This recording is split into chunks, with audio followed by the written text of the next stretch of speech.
సుబ్బు, సుబ్బు, ఏంటే పండగ పూట అలా ఉన్నావేంటి?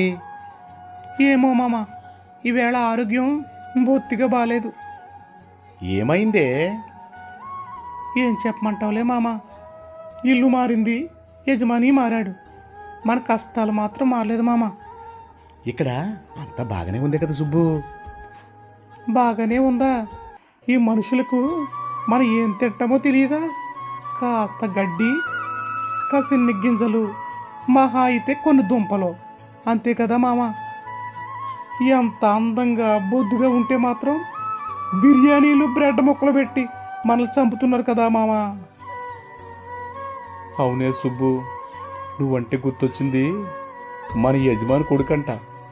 తిన్నో అంటూ ఎంత గింజుకున్నా నోరు తెరిచి గుక్కేశాడే గుప్పెడి చాక్లెట్లు, పాలిథిన్ పేపర్స్ కూడా చంపకుండా. నా కడుపు కూడా కాస్త ఉబ్బరంగానే ఉందే. ఏంటో, వాళ్ళ చావడమే కాకుండా మనల్ని కూడా చంపుతున్నారు దేవుడా. మూగజీవాలకు అతిని మాని అవసరమైన ఆహారాన్ని మాత్రమే అందిద్దాం.